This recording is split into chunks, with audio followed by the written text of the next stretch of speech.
Começa agora mais um Letrando, o podcast do Elefante Letrado. Neste episódio, Sheila Von Tobel, jornalista e fundadora do Elefante Letrado, recebe Fernanda King, consultora educacional, empresária e palestrante da BET Brasil 2025. Olá, bem-vindos ao podcast Letrando. Seguimos aqui na BET Educar conversando com alguns palestrantes e agora a Fernanda, que acabou de sair do palco, estava palestrando aqui na BET, já sei que foi um sucesso, ela vai nos contar agora. A Fernanda King, a professora das professoras. Me conta primeiro isso. Quem é a professora das professoras? Não fui eu que me dei esse título. esse apelido, digamos assim, não. Isso é porque eu faço treinamento de professores, acredito que tenha sido essa motivação de quem escreveu. Sim, essa é a razão. Não vou dizer educar o educador, mas inspirar o educador, sim, é uma missão, foi o que eu vim fazer hoje aqui na BET. E acho que a missão foi concluída com sucesso. Me conta sobre o que foi a palestra. Foi sobre inspiração para educar. Inspiração para professores. Eu acredito que o educador ele está sempre muito cansado, né? Todos nós estamos, mas o professor ele acaba hoje absorvendo, a escola vem absorvendo muitas funções que talvez originalmente não fossem dela, né? Aquela coisa a educação que vem de casa, que acaba que o professor tem que entrar nesse mérito. São muitas coisas que a escola vem acumulando e cai nas costas do professor. E eu acredito que esse cansaço ele também tenha a ver com isso. É multifatorial, né? A falta de reconhecimento, seja financeiro, seja status social, que o professor já teve muito mais prestígio, que hoje não tem. Já foi muito mais respeitado, né? São muitas camadas e eu acho que a gente precisa se reinventar. E a gente trazer como locais como a BET, que são congressos, que são stands, né, como esse aqui, que a gente consegue ver ideias novas, trocar energia com outras pessoas, eu acho que é muito válido. Sim. E como é que é o processo de formar esses professores? Olha, eu converso... De incentivar, né, seja a palavra que for, mas em última análise é tentar fazer com que esse professor consiga lidar melhor com os alunos de hoje em dia. Eu converso sempre muito normalmente com quem está me contratando, né? Que é um diretor de uma escola, que é uma secretaria de educação. Eu quero ouvir dessa pessoa quais são as dores, para falar uma palavrinha aí da moda, não gosto muito de usar termos da moda, mas é uma verdade. Quais são as dores daquela escola, ou daquela comunidade escolar, ou daquele município naquele momento? Tem muitas coisas que são em comum, e tem outras particularidades de acordo com a região, de acordo com a realidade socioeconômica daquele lugar. Então, o primeiro ponto, eu sempre gosto de ouvir, eu não gosto de fazer uma palestra igual a outra. Tenho pessoas que já assistiram várias palestras minhas e todas falam, nossa, nunca uma palestra é igual a outra. Porque tem palestrantes, às vezes, já mais conhecidos, que eles têm aquela palestra padrão pronta e vai repetindo. E vai repetindo. Eu gosto, ainda tenho essa possibilidade, então eu gosto de ouvir. E gosto de personalizar. E aí, para cada lugar, uma fala. Tem coisas que eu repito muito em várias, que são aqueles problemas comuns que a gente tem na educação. Conta um pouco para nós. Tem lugar, por exemplo, que a diretora já falou assim para mim, olha, tem professores aqui que são velhos de guerra e que não querem se reciclar, não querem se abrir para o novo. E eu sou uma pessoa que eu acredito que quem é da educação tem que estar sempre estudando. Sim. Tem que estar sempre aprendendo, senão a gente vai ter Alzheimer, gente. Acho que um dos motivos para o nosso cérebro não parar é a continuar exercitando. Se manter jovem mentalmente, se atualizar. A gente tem agora a inteligência artificial. A primeira coisa que eu fiz foi, vou fazer um curso a respeito disso. Sim. Porque não é da minha geração de uma forma natural, como é para os meus alunos. Então, se eu tenho alunos que são mais jovens do que eu, o mínimo que eu tenho que fazer é acompanhar o linguajar, os gostos, o que eles sabem. Então, tanto para eu não envelhecer rápido, quanto para eu acompanhar essa galerinha, eu preciso saber o mínimo. Então, é uma das dificuldades que eu acho que os gestores escolares têm hoje, é que o professor queira estudar mais, o que é um contrassenso. Né?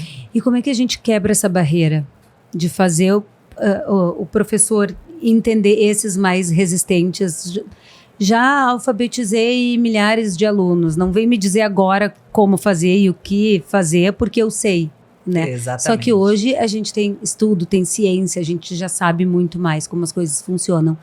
Como ensinar isso? Eu acho que é conversando, é com diálogo. A gente não tem outro caminho que não seja o diálogo e que não seja inspirá-los e mostrá-los o quanto vale a pena se abrir para o novo. Então, tem palestras que eu consigo até mostrar de uma forma prática, usando a IA como exemplo, como facilita a vida, mostrando as ferramentas. Eles ficam... E eu faço pergunta, quem usa pelo menos um chat GPT? Muitos nem isso. Porque eu acredito que se a gente souber usar, facilita. Sim, com certeza. Não que sobre tempo, porque eu acho que quanto mais tecnologia vem, parece que mais a gente vive na correria, né? Sim. É uma coisa meio doida, mais coisa a gente arruma para fazer. Mas algumas coisas que tomam tanto nosso tempo e que são tão fáceis hoje de fazer com esses recursos, por que não usar? Dá para você preparar uma aula em 5 minutos. Sim. E usar o restante desse tempo, você não reclama de qualidade de vida, de falta de tempo para corrigir prova, a IA pode te ajudar em tudo isso. Sim, faz toda a diferença. E me conta o que mais que foi falado na palestra. Foi falado de educação infantil, da importância da gente valorizar a educação infantil, porque eu sempre puxo a sardinha um pouco para o meu lado, né? Porque é a área do meu coração. Sim. E eu acredito muito que os investimentos na primeira infância façam a diferença para uma sociedade. A gente fala muito de educação e as pessoas pensam muito em fundamental, em ensino médio. Agora entrou na moda essa série aí, adolescência. Sim. Mas eu parto do princípio que para você ter uma boa adolescência, você tem que começar a plantar semente lá na primeira infância. Então eu defendo... É a janela principal, né? De todas as oportunidades. Eu tenho pós-graduação em neurociência, então eu falo muito do 0 a 3 anos. A mãe é obrigada a levar a criança para a creche nessa idade? Não é obrigada. Mas se ela quiser, se ela precisar, ela tem que ter direito, tem que ter acesso a uma creche de qualidade para que essa criança coma bem, faça as atividades necessárias nessa faixa etária, porque a realidade do Brasil ela é muito diversa, né? Às vezes a gente enxerga só a nossa bolha, que é um grande mal das pessoas hoje em dia, né? Na internet elas estão ali nas suas próprias bolhas e criticando absolutamente todo mundo que pensa um pouquinho diferente, não serve. Sim. Eu acredito muito que investir em primeira infância é uma das maneiras, se não a principal, da gente tentar mudar o Brasil. É pegar quem está ali ainda 100%. Na base e dar uma educação digna. Isso ajuda na alfabetização, que a gente tem um problema seríssimo. Eu estava conversando com o pessoal aqui sobre o trabalho de vocês com fluência leitora. Isso é essencial, porque se a criança não se alfabetiza plenamente, mais lá na frente ela vai desistir da escola.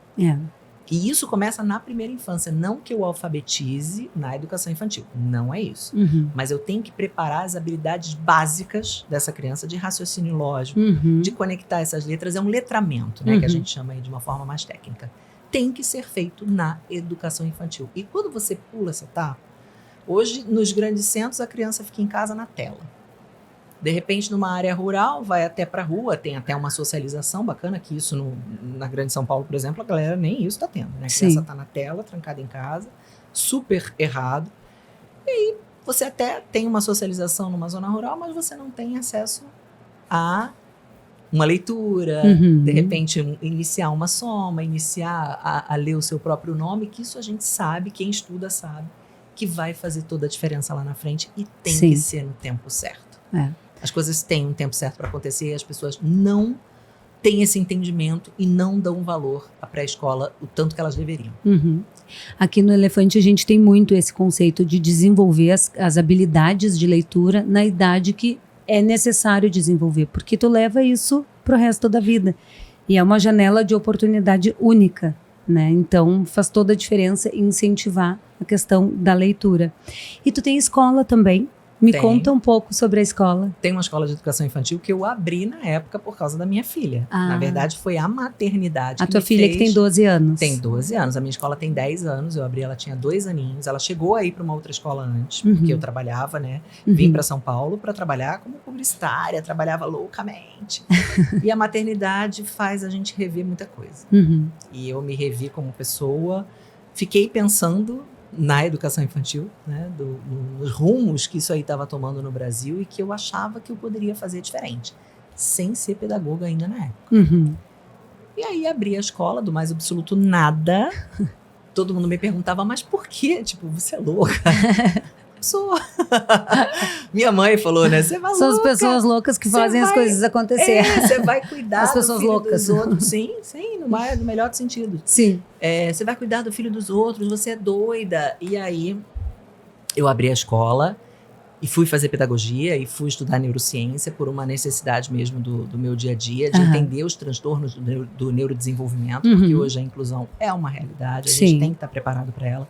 Eu não posso falar uma coisa e fazer outra na prática. Sim. Então, se eu falo, o educador tem que estudar, eu tenho que ser a primeira a sempre estar estudando. Então, eu emendo um curso no outro, eu termino um, já estou fazendo outro, às vezes ainda nem terminei, já estou fazendo outro.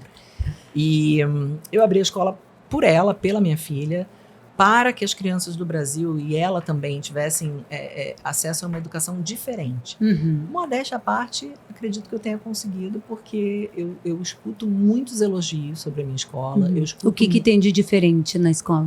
Eu acho que todo... Vende a tua escola para nós, para quem está assistindo e não conhece, para se inspirar. Que é todo isso dono de escola, se você perguntar, vai falar, minha escola é acolhedora.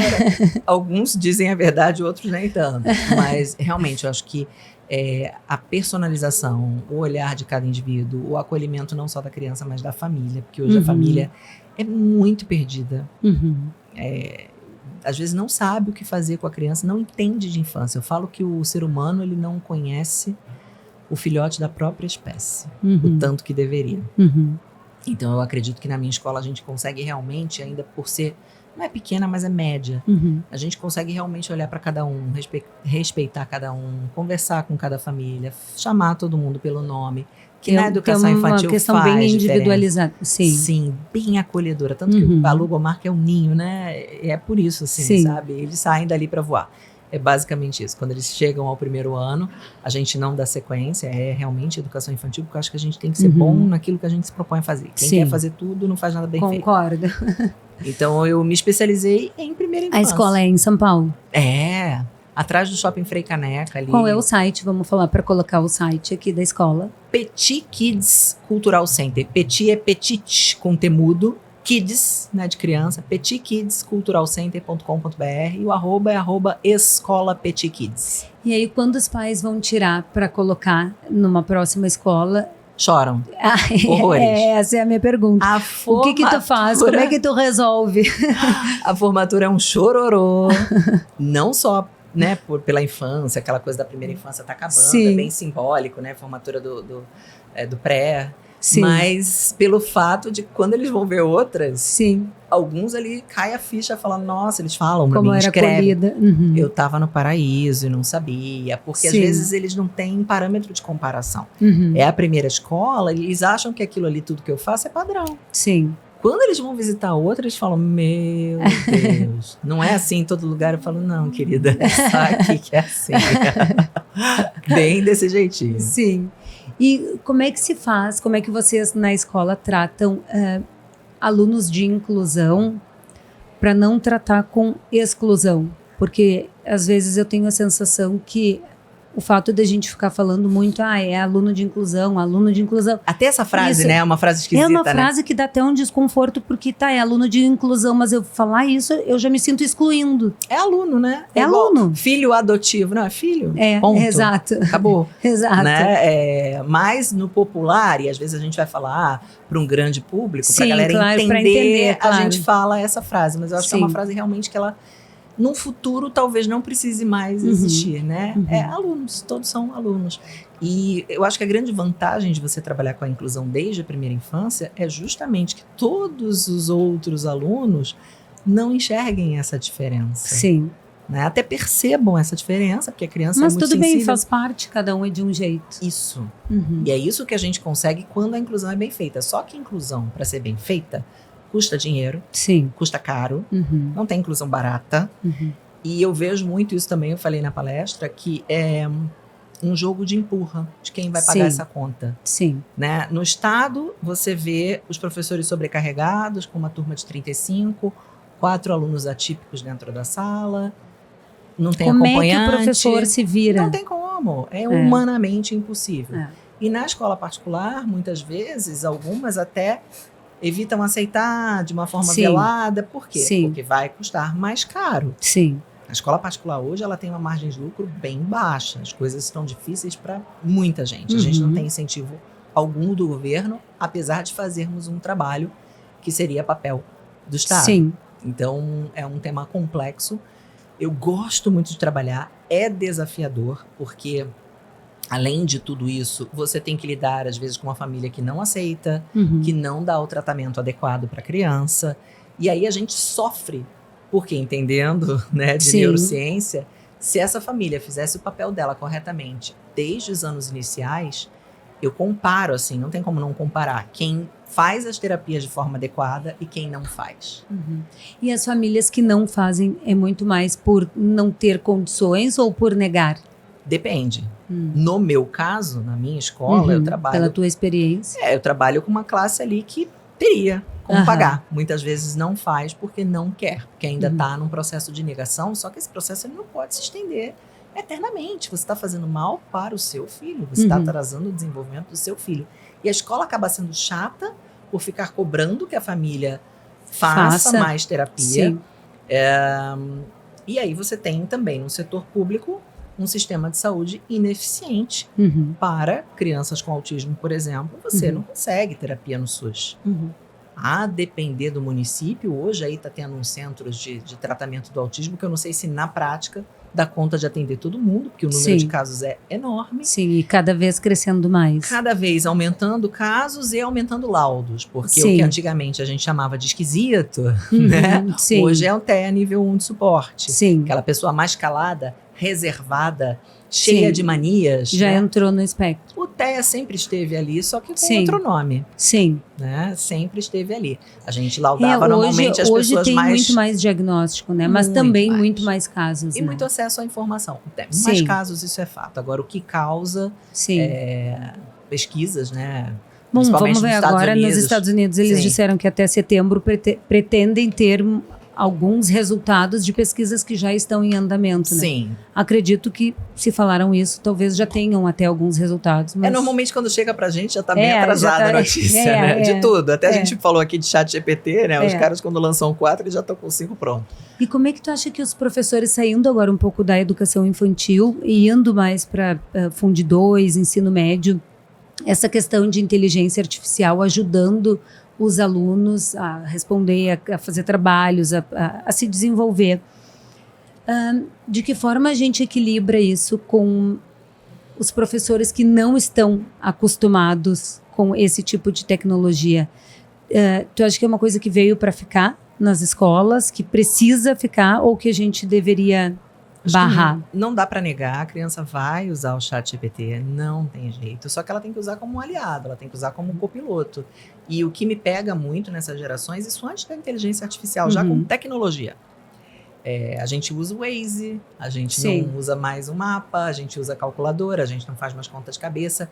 Eu já vinha percebendo assim, que as gerações mais jovens, talvez muitos estejam com uma preguiça de pensar porque foram criados à base de muita tecnologia. Sim. Eu gostei da proibição dos celulares, tá? Sim, nas escolas. eu também. Eu sou a favor disso.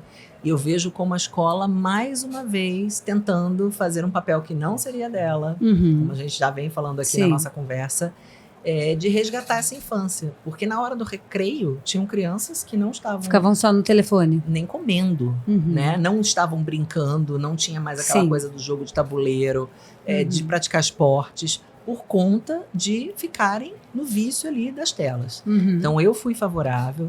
Eu acredito que a gente tem que trabalhar muito com um letramento digital, com o uso consciente da tecnologia. Essa separação é importante da gente fazer. O que é o uso do telefone e o que é o uso das tecnologias que só vem para ajudar a desenvolver.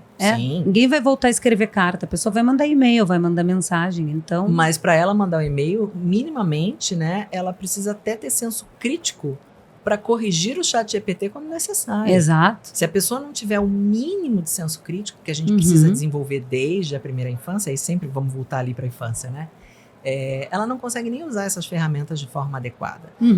Ela pode pegar ali e cair numa fake news ou numa coisa que não está correta. Eu já peguei várias vezes coisas do ChatGPT que eu fico ali discutindo que não com tem ele. nada a ver. Sim.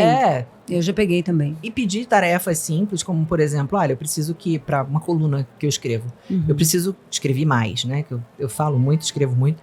Falei, reduza sem mudar o sentido desse texto, sem mudar minhas palavras, reduza para tantos caracteres. Aí ele devolve. Eu tinha pedido 9.500 a 10.000. Ele me devolveu com 5.300. Eu falei, mas por quê? Né? Então, eu tenho que ter no mínimo um desconfiômetro. Sim, a gente tem que ensinar as crianças a usarem de forma adequada, ética e consciente. Mas aí, voltando para a tua pergunta, dei uma volta. O professor também precisa saber usar. Porque se ele não souber, ele não consegue acompanhar essa galera. E existe, e a gente fica assustado quando a gente vai em alguns congressos, como já aconteceu comigo, a galera tá totalmente por fora. Não estar se atualizando. Eu sei que é uma coisa meio que nova, mas assim, o ChatGPT é novo, mas já não para tanto. 23. Exato. E a galera ainda não se atualizou, nem que seja, não quero usar, não concordo, mas eu preciso conhecer. Sim. Eu preciso saber se meu aluno está usando ou não. Sim. Até para poder avaliar. Plágio.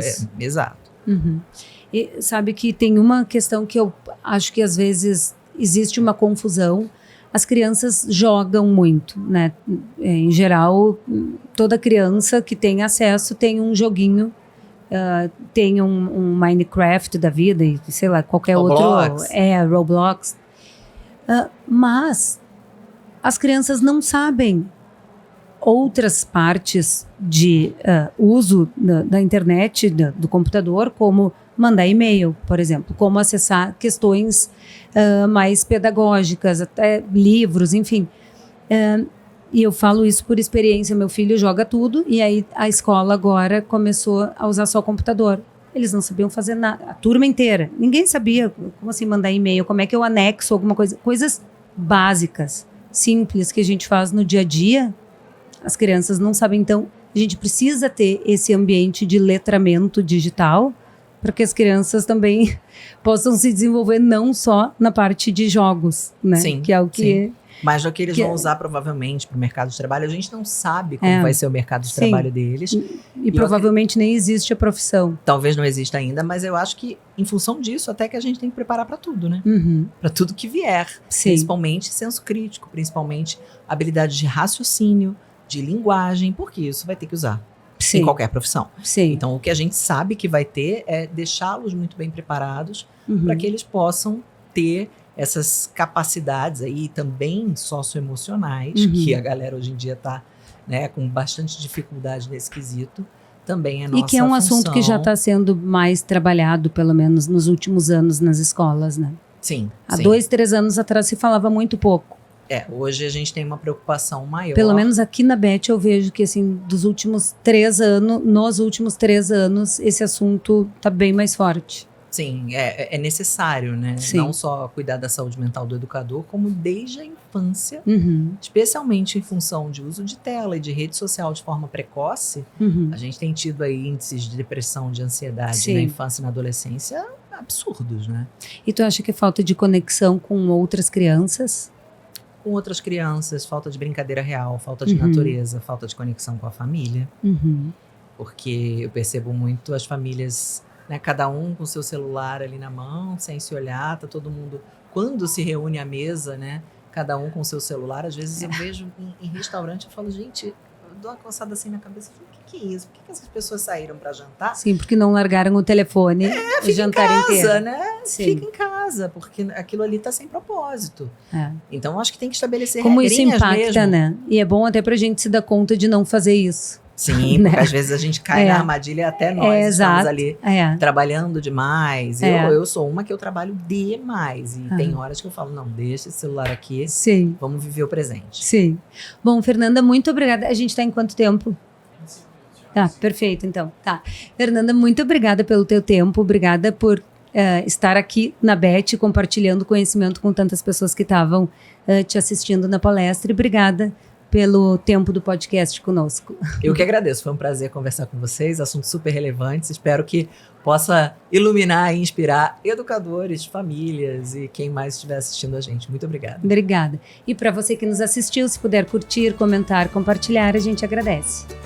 Este foi mais um Letrando, o podcast do Elefante Letrado, com a apresentação de Sheila Von Tobel.